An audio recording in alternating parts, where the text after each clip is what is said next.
Olá, vamos lá dar continuidade aí no nosso assunto. Hoje a gente vai finalizar a função musculoesquelética, tá, pessoal? Então, dentro dessa função musculoesquelética, existem várias manifestações clínicas que é importante, que é interessante você, enfermeiro, ter o conhecimento para fazer ali o planejamento, né? E intensificar medidas ali que vai trazer um conforto, uma melhor qualidade de vida para aquele seu paciente. É praticamente impossível colocar aqui para vocês todas as manifestações, é por isso que eu sempre tenho pedido para vocês buscarem também na teoria, né, do livro. Então é isso, eu vou pontuar aqui com vocês hoje o manejo de pacientes com distúrbios osteomusculares. E presta atenção, tá, gente? Porque isso aqui vai ser muito comum, vai ser uma cereja do bolo aí, para vocês formarem, pelo menos com uma base, com uma noção, quando vocês estiverem lá praticando, né? Seja na clínica médica, seja na clínica cirúrgica, ou até mesmo numa porta de entrada. Então, se atente aí às principais características, façam as anotações e qualquer dúvida vocês podem estar entrando em contato comigo, tá joia?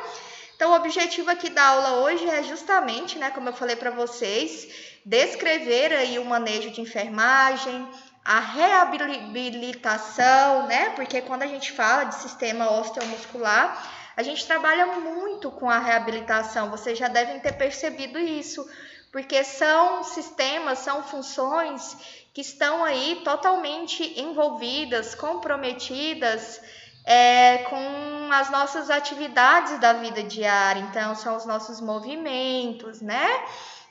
Por isso essa importância. E vamos discutir aqui também algumas lesões musculoesqueléticas, tá? Aí da mão, do pé, quais são os principais cuidados de enfermagem, explicar a patogenia, o manejo, o processo de enfermagem, identificar as causas, tá? E principalmente, além de vocês conhecerem, né, a fisiopatologia da doença, que isso é básico, né, para se iniciar, vocês têm que ter aí a noção de aplicar o processo de enfermagem, que é a nossa atuação, ela diz respeito a este processo, tá joia? Então, é justamente por isso que a gente estuda essa saúde do adulto, para a gente aprender sobre a fisiopatologia, né? E jogar ali dentro do processo de enfermagem para a gente poder executar de forma assertiva. A cada capítulo que a gente vem estudando, existe um glossário, né, que são termos, né, terminologias com conceitos que são falados de acordo com a temática. Então, para este glossário aqui, dessas manifestações, eu trouxe para título de curiosidade de vocês, faz uma pausa neste vídeo da aula, tá? E anotem, né, bursite, o que significa isso? A bursite, pessoal, ela é uma inflamação de uma bolsa preenchida por líquido de uma articulação. Então, lembra lá na nossa articulação, né, sinovial, um exemplo, nossa articulação sinovial do tipo esferoide, aqui está aqui, ó, na região do nosso ombro, do quadril. Então, a gente tem uma presença de uma cápsula articular. E dentro dessa cápsula, a gente tem a presença do líquido, né? Do líquido ali sinovial. Então, é justamente a inflamação dessa bolsa que é preenchida por esse líquido que causa a bursite, tá joia? Então, tem a ciatalgia, a contratura, o invólucro, a osteopenia, a osteoporose, radiculopatia, o sequestro e a tendinite. Mas por que, professora, é importante a gente ter um entendimento desse glossário? Porque, pessoal, a partir do momento que a gente assume uma responsabilidade profissional, né, da saúde, de cuidador, a gente passa a falar sobre termos técnicos. Então, a nossa comunicação, para que ela seja efetiva, ela envolve aí essas terminologias. Então, por isso a importância de vocês estarem cientes do contexto dessas terminologias. Então, deixa eu pegar aqui o marca-texto para a gente poder iniciar. Então vamos lá, fazer uma pequena introdução aqui para vocês. Esses distúrbios, pessoal, musculoesquelético, particularmente aí o comprometimento de região do dorso.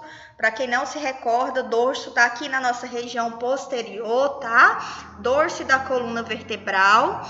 São importantes problemas aí de saúde. Por quê, professora? Esses dois locais, gente, dorso e coluna vertebral, quando eles são acometidos por distúrbios musculoesqueléticos, eles trazem causas de incapacidade para aquele indivíduo que foi acometido. Então, isso automaticamente traz limitações funcionais, limitações psicológicas importantes que são impostas por esses pacientes e podem evoluir de forma grave, tá joia? E qual que vai ser o seu papel? Você, enquanto enfermeiro, você vai prestar esse cuidado, né? Tanto aí nas instituições hospitalares, quanto a nível ambulatorial, quanto a nível de atenção ali primária, né? De uma unidade ali, né? De saúde da família. Por isso que você, enfermeiro, tem que estar ciente aí das limitações, certo? E dos efeitos que determinados distúrbios, eles acarretam para esses pacientes. Vocês concordam comigo que nós, da enfermagem, nós somos, eu costumo dizer que nós somos a porta de entrada desse paciente. Então, a enfermagem é a classe dos profissionais que fica mais tempo próximo desse paciente. Então, parem para refletir aí neste momento o quão importante é o seu trabalho, o quão importante será a sua assistência para esse indivíduo, tá? E algo que eu trouxe para vocês que implica bastante com distúrbios musculoesqueléticos são os custos econômicos, tá, pessoal? Quanto à perda de produtividade, porque essa pessoa, ela não consegue, né, por um período, produzir igual ela produzia anteriormente. Então, tem as despesas médicas e outros custos, né, que se enquadram aí nos diagnósticos médicos. Então, vamos lá. A gente vai falar aí de um primeiro distúrbio, de uma primeira manifestação, que ela chama lombalgia, né? E o que quer dizer essa lombalgia, professora? A maioria da lombalgia, pessoal, ela é causada por muitas condições musculoesqueléticas. E o que pode causar isso? Eu trouxe aqui para vocês um estiramento lombosacral, ou seja, né, um estiramento da região lombar e sacral, né, de forma aguda, dos ligamentos lombosacrais instáveis, dos músculos fracos, condições dos discos intervertebrais, comprimento desigual do membro inferior, o que é fator de risco? Tabagismo, a depressão, o consumo aí abusivo de bebidas alcoólicas, a obesidade, o estresse, são comorbidades aí frequentes, tá? Então, eu trouxe aqui, né, um videozinho para vocês relembrarem como que é essa estrutura da nossa coluna vertebral, porque a lombalgia, ela é um distúrbio muito comum, até nosso, né, do dia a dia, quando a gente tem um dia que ele exige um pouco mais da gente, ficar mais em pé, pegar um pouco mais de peso, a gente costuma sentir essa algia, essa dor a nível lombar, né? Então, vamos recordar, a gente tem vértebra cervical, torácica, lombar, né? Sacral e coxígena. Então, essa lombalgia, ela vem aí com esse distúrbio aí nessa região lombar, tá? E o que é importante? Pessoas adultas mais velhas, elas tendem a sentir lombalgia associada a algum tipo de fratura vertebral, que é decorrente da osteoporose, que é um distúrbio metabólico, que nós vamos falar daqui a pouquinho sobre a osteoporose. Osteoartrite da coluna vertebral, tá? E a maior parte aí das áreas de dor, ela está associada aí a um maior nível de incapacidade. Então, só para recordar com vocês a fisiopatologia, eu acho importante trazer para vocês, né? Essa coluna vertebral, ela é considerada como uma haste, né?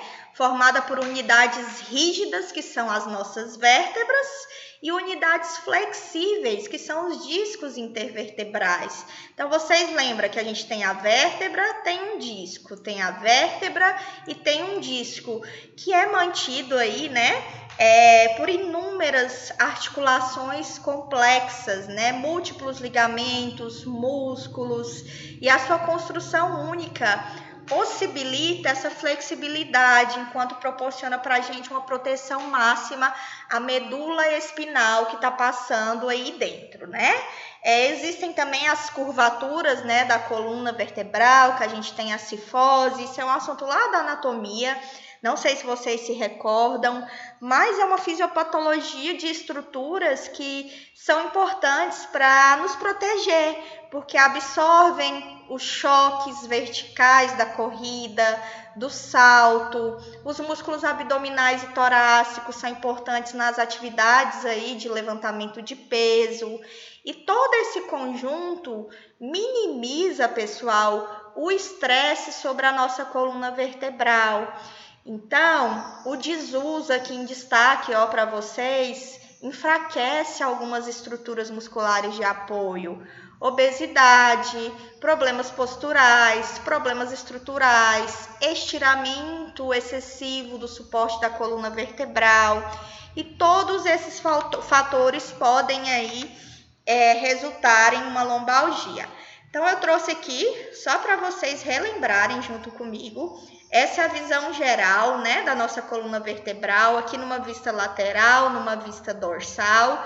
E a gente tem cervical, que são 7, torácica, que são 12, lombar, que são 5, e aqui já vem a sacral e a coxígena, contendo 4, que no total temos 33 vértebras, que é a idade de Cristo, certo? Então, olha aqui, só para relembrar, a gente tem a vértebra e aqui, ó, o disco que eu falei para você, disco intervertebral. Então, vértebra, disco intervertebral, ó, tá amortecendo, protegendo, ó. E aqui eu já coloco para vocês uma situação de uma hérnia, né, a famosa hérnia de disco, porque esse disco intervertebral, ele acaba se comprimindo, perceba que ele está saindo, ó, desgastando para fora. E isso faz o quê? Comprime um nervo, olha a medula espinal passando aqui. Por que esse paciente sente dor? Porque está comprimindo o nervo, perceba, ó, está saindo e comprimindo, né? Fazendo compressão desse nervo. Então, é por isso que os pacientes que costumam ter aí, né, diagnósticos de hérnia, eles sentem muita dor e ficam aí desabilitados, né, a fazer atividades. Então, as características dos discos intervertebrais, elas também mudam conforme a pessoa envelhece, tá? Claro, os discos aí de uma pessoa mais jovem, ele é constituído aí por uma característica de fibrocartilagem, com uma matriz que ela é mais gelatinosa. Porém, ao longo do tempo, pessoal, essa fibrocartilagem, ela se torna mais densa, mais rígida e tende a ficar mais irregular, tá? E o que isso causa? A degeneração do disco. E essa degeneração de disco é uma das causas comuns aí também de lombalgia, tá? Então, esses discos intervertebrais lombares a nível de L4, de L5 e S1 estão sujeitos aí a maior estresse mecânico e maiores alterações degenerativas. Então, se alguém perguntar para você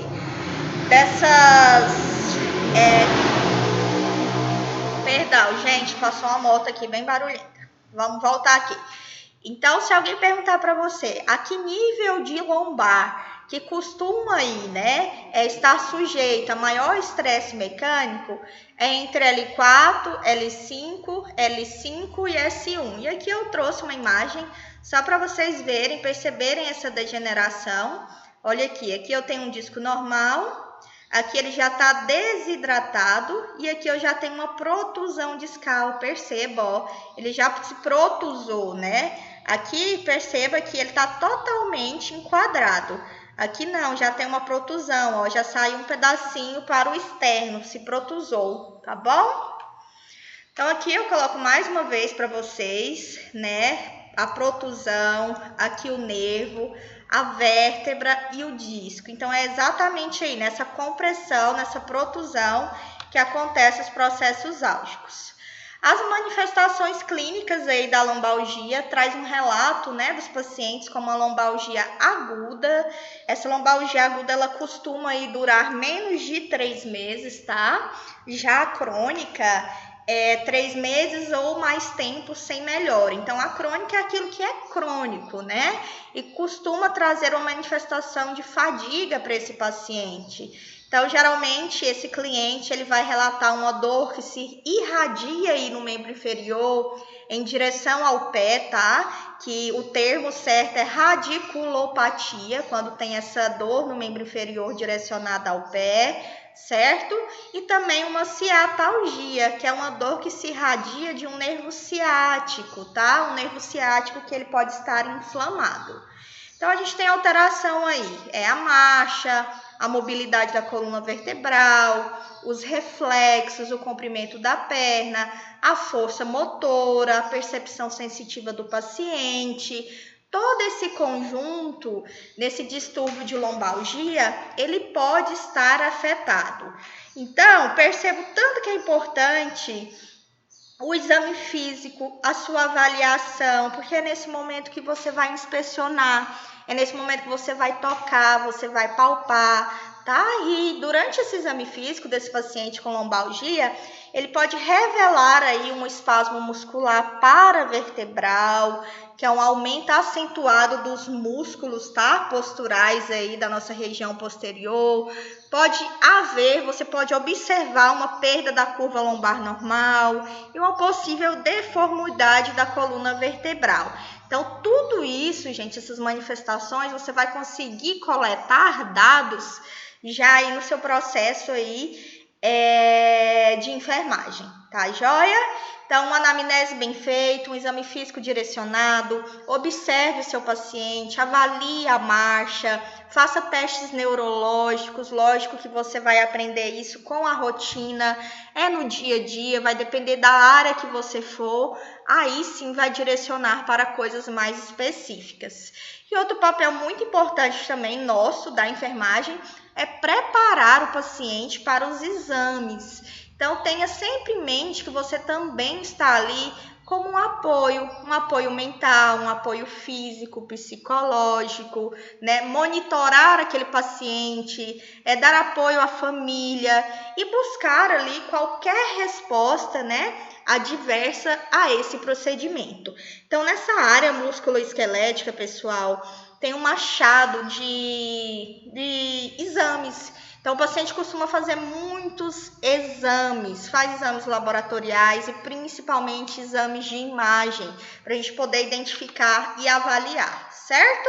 Então, eu trouxe aqui alguns exames e procedimentos diagnósticos, neste caso da lombalgia, para vocês já irem se familiarizando. Então, pode pedir uma radiografia da coluna vertebral, que através desse exame a gente consegue verificar fratura, processo de infecção, luxação, osteoartrite, a escoliose,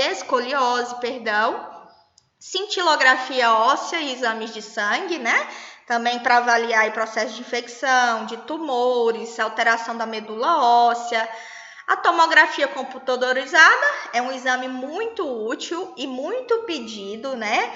Para possíveis aí problemas subjacentes, como lesões de tecidos moles de difícil avaliação, a ressonância magnética, a mielografia e a ultrassom. Então, já para vocês irem conhecendo e se familiarizando, tá joia? O manejo clínico desse distúrbio é um pouco autolimitado, tá? Pode se resolver aí entre 4 a 6 semanas com o uso de algum analgésico, com repouso e evitando certos esforços, certo? Analgésicos aí de venda livre, como os anti-inflamatórios não esteroides, né? Que são os famosos AINES, vocês vão lembrar lá da farmacologia. Alguns relaxantes musculares de ação curta. relativamente, de forma efetiva, acaba aliviando aí esse processo de lombalgia curta, tá?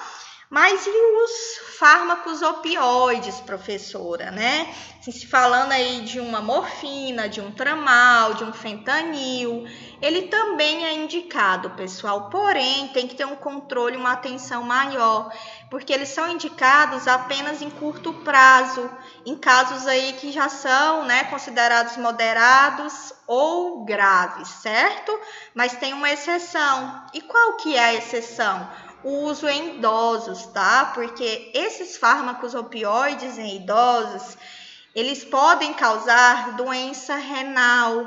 Então, a gente tem que evitar a exposição aí desses idosos a esses tipos de fármacos, porque além dessa questão aí renal, também pode trazer efeitos gástricos adversos, tá joia?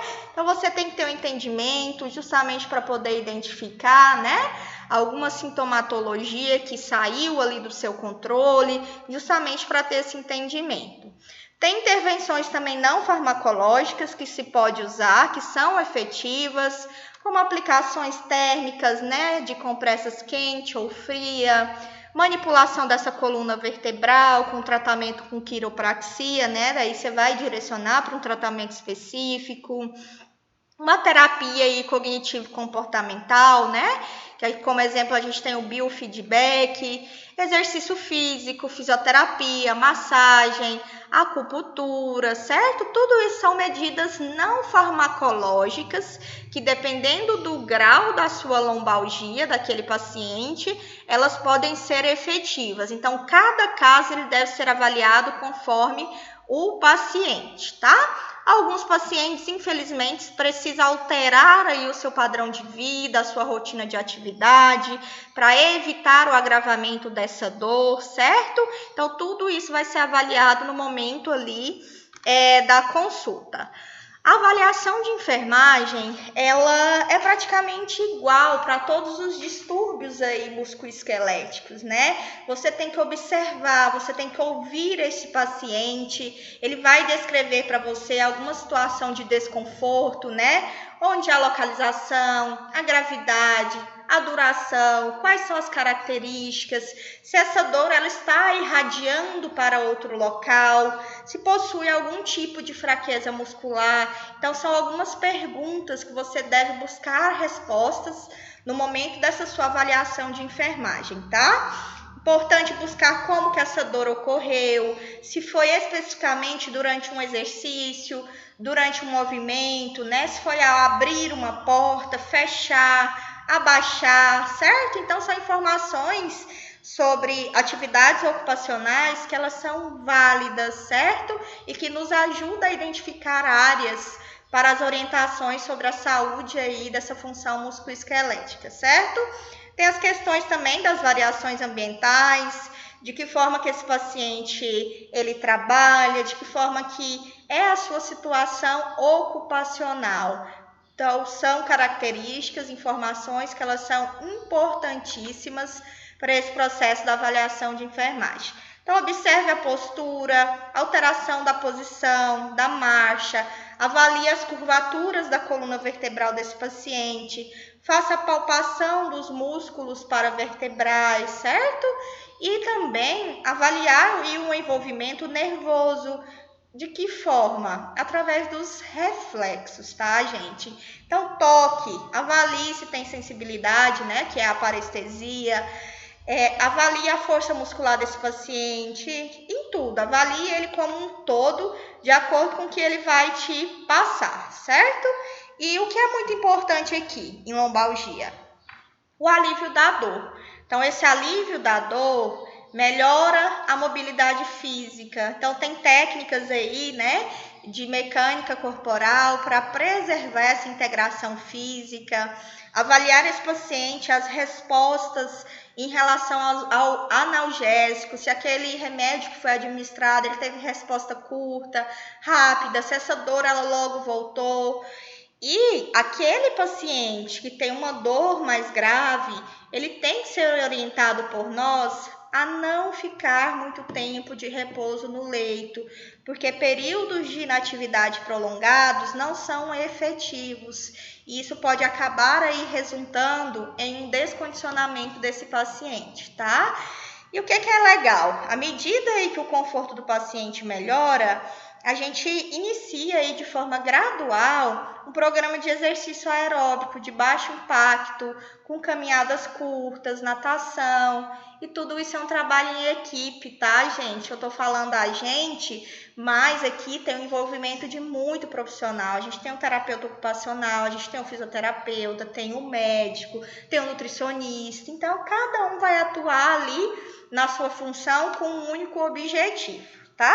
Então, aqui tem alguns exemplos de promoção da saúde para a gente trabalhar a prevenção, para a gente trabalhar a mecânica corporal. Daí vocês dão uma pausa e façam a leitura, tá? Para vocês entenderem. Esse aqui é um exemplo de um posicionamento para promover aí a flexão lombar, para trazer esse alívio postural para esse paciente que está aí com esse distúrbio, certo? Mais uma imagem para vocês identificarem. Aqui a gente tem uma postura que ela é adequada e uma postura que ela é inadequada. Mas por quê? A nossa esquerda, perceba que a gente tem o músculo abdominal aqui de forma contraída. Então, dá uma sensação de tração aí para cima. E os glúteos, eles estão contraídos, tracionando para baixo. Então, perceba que está ao contrário. Um eu estou aqui contraindo o abdômen, tracionando para cima, e no outro eu estou aqui, ó, contraindo a região glútea e tracionando para baixo. Então, essa é a forma postural adequada. Já a forma inadequada está aqui à nossa direita. Por quê? Percebam que é uma posição que eu estou jogando o peso do meu corpo, está mais desleixado. Mostra aqui a região dos nossos músculos abdominais mais relaxados e o corpo fora do alinhamento adequado, tá? Então, só para vocês identificarem o quanto isso é importante. Do mesmo jeito aqui, isso é importantíssimo, técnica correta de levantar peso. À nossa esquerda, eu trouxe aqui uma técnica que ela é correta para levantar esse peso. Ela está usando aí a sua musculatura longa e forte do braço, da região da perna, segurando esse objeto aí de modo que a linha da gravidade está dentro dessa referência de apoio.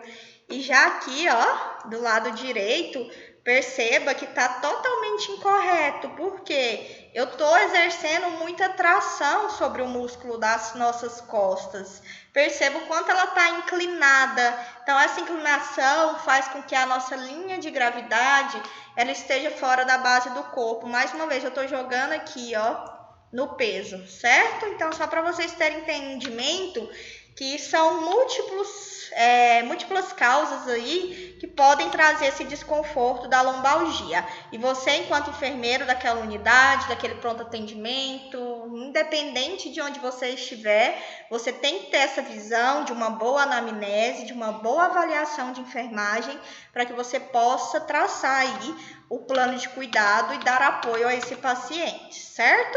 Então, a gente finalizou a lombalgia, agora eu vou trazer para vocês alguns distúrbios comuns dos membros superiores. Estamos falando de membros superiores. A região do membro superior, frequentemente aí, é um local de síndromes que são dolorosas. Então, já coloco aqui para vocês. Quem já ouviu falar de bursite, tendinite? E isso é especialmente entre os profissionais da saúde, em que muitas das consultas dos pacientes envolve o ombro, o punho, a mão, né? A gente costuma pegar muito peso, utiliza muitas mãos para fazer procedimentos. Então, a primeira patologia que eu quero trazer aqui para vocês é a bursite e a tendinite. Quem conhece? Alguém tem aí na sala? Não? Ok. A bursite e a tendinite, pessoal, nite, esse sufixo ele vem de inflamação. Então, it, bursite, tendinite, inflamação de alguma coisa. Então, bursite, tendinite, eu trouxe aqui na imagem, é uma condição inflamatória que geralmente não é sempre, ela ocorre no ombro. E essas bolsas sinoviais, eu não falei para vocês que a gente tem uma cápsula articular que contém líquido sinovial dentro? Então, é exatamente essa bolsa sinovial que ela vai se inflamar, ela vai se atritar entre as estruturas articulares durante a atividade dessa articulação. E isso torna doloroso quando está inflamado, tá joia? Então, a bursite e a tendinite, ela traz aí muita dor, muita algia. Então, reforça aqui comigo. A bursite, a bursa aqui, ela é a consequência da inflamação, né, dessas estruturas que eu falei para vocês que está envolvida, né, em relação a essa cápsula aqui articular. As bainhas dos tendões musculares também ficam inflamadas e isso causa tendinite. Então, nite, inflamação, tende vem de tendão. Então, bursite, tendinite. E essa inflamação, ela provoca aí uma proliferação da nossa membrana sinovial, que é a formação aí de um termo que ele chama panos, ou seja, esse termo, essa dor, né, esse processo, ele restringe o nosso movimento articular. Por isso, pessoas que costumam evoluir com bursite, tendinite, elas precisam de ajuda para retirar a blusa, para vestir, porque elas não conseguem fazer esses movimentos que as articulações nos permitem, tá joia? Qual que é o tratamento? O tratamento conservador, ele inclui aí um repouso desse membro, a aplicação de gelo, a aplicação de calor, certo? Alguns anti-inflamatórios de forma intermitente para controlar essa inflamação e a dor. Hoje se tem aí tratamentos que são mais modernos, que incluem ondas de choque, campos magnéticos que vão pulsando na região, fototerapia a laser, radiofrequência, tem um tratamento também de células-tronco, uma terapia com células-tronco, que pode acelerar aí a cicatrização desse tendão, certo? Só que são modalidades que são muito caras e foge da realidade aí da maioria das pessoas que sofrem aí com esse distúrbio. Mas o principal aí, dependendo do grau, realmente é um repouso, uma compressa de gelo, de calor, de forma intermitente e o controle aí dessa dor com o uso de anti-inflamatório. Existe um procedimento cirúrgico que ele chama sinovectomia artroscópica, que é considerado aí, né, quando esses pacientes não evoluem de forma positiva com esse tratamento conservador. Então, quando está num nível maior de dor, de desgaste, aí sim se indica esse procedimento cirúrgico, quando se persiste. Tem indicação também de algumas injeções de corticoide, muita evidência, certo? São aquelas pessoas que costumam ir lá na farmácia, né? Fazem a aplicação dessa injeção de corticoide. Muitas dessas condições, as maiorias, elas comprometem os tendões, as bolsas sinoviais, e isso é autolimitado, certo?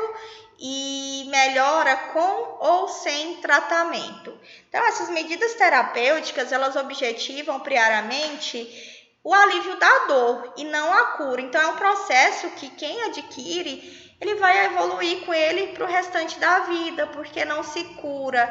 A gente controla a dor, proporcionando aí, né, alguns movimentos e qualidade de vida para esse paciente. Então, aqui, ó, um processo cirúrgico, aqui é na articulação do ombro, né? Está sendo guiado aí por um artroscópio. Essas indicações são em casos, né, mais graves, que aquela terapia conservadora, ela não minimizou as dores. Alguma dúvida que a gente finalize então? Outra condição que eu quero mostrar para vocês são os corpos livres. Eles podem ocorrer, ó, no espaço articular. Aqui a gente tem a articulação, ó, húmero, e aqui a escápula. Então, aqui a gente tem a articulação gleno-humeral, certo? Então, os corpos livres, pessoal, eles ocorrem aí em um espaço articular como resultado de quê? De desgaste dessa articulação, tá? Desgaste da cartilagem articular por uma erosão óssea. Então, o que isso interfere na vida desse paciente? no movimento. Isso acaba bloqueando a nossa articulação. Perceba que eu estou movimentando. Se eu tivesse esse processo de corpos livres aqui na região da minha articulação, isso não seria possível. Então, perceba, ó, corpo livre, essas bolinhas, corpo livre, corpo livre. E eles são removidos de forma cirúrgica, tá? Através do artroscópico aí também, tá? Caso isso venha causar algum comprometimento, dor, algum problema de mobilidade. Outra síndrome aí que existe, para vocês terem conhecimento, é a síndrome do impacto. E o que é isso? Esse termo, ele descreve um movimento prejudicado da região do nosso manguito rotador do ombro. Quem se lembra aí da região do manguito rotador, que é responsável aí, né, por toda essa cobertura aqui da nossa região do ombro? Então, esse impacto, ele geralmente ocorre pelo movimento repetitivo com o braço acima da cabeça, ou talvez com traumatismo aí agudo, que irritou, inflamou a região dos tendões, tá? Do manguito rotador, ou a nossa bolsa subacromial, conforme, né, raspam contra o arco coracocromial.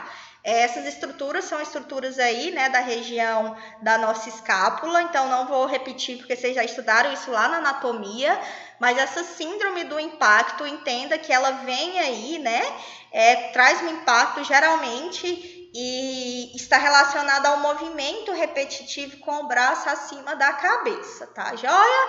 Então, quais são as manifestações?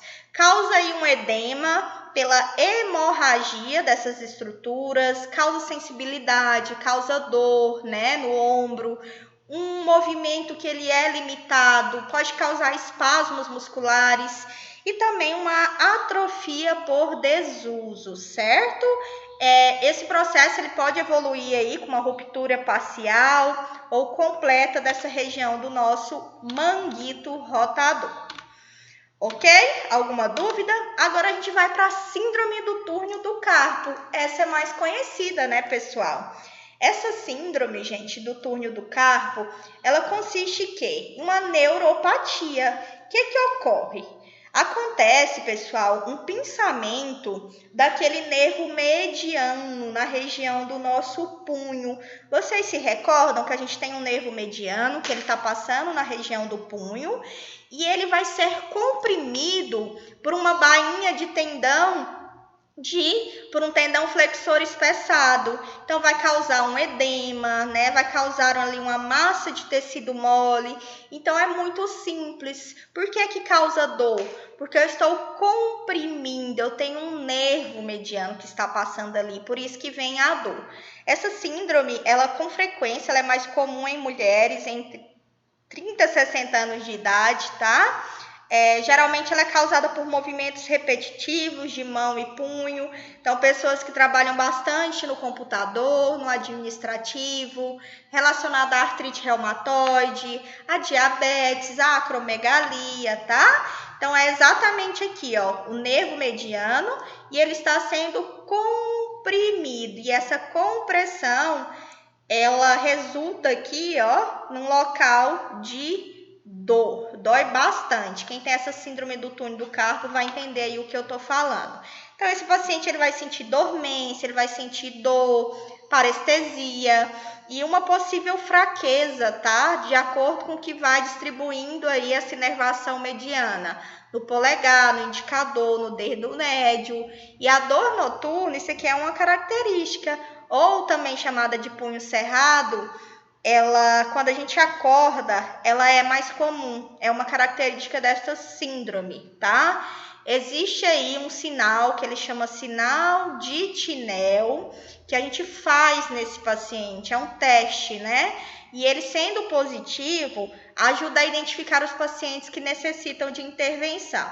Então, esse aqui é o sinal de Tinel, tá? Eu trouxe na foto para vocês. Ele pode ser detectado aí em pacientes com a síndrome do túnel do carpo, repercutindo aí, né, levemente sobre o nervo mediano, localizando aí na face interna do punho.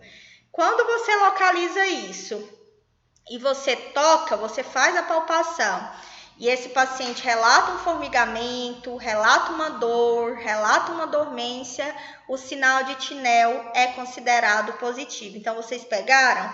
Então, esse sinal de Tinel, ele é aplicado justamente para a gente ter o entendimento e o fechamento desse diagnóstico. Então, fez o sinal de Tinel, esse paciente, ele te respondeu com dor, dormência, certo? Ou relatou algum formigamento, pode investigar, certo?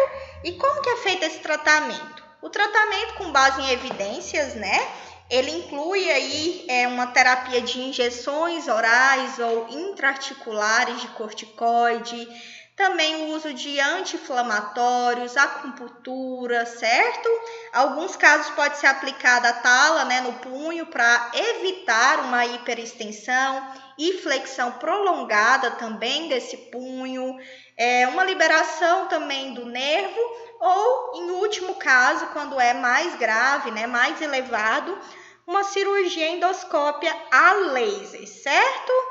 Então, após esse procedimento, esse paciente ele usa uma tala de mão e seu uso ele se limita ali durante esse processo da cicatrização, certo?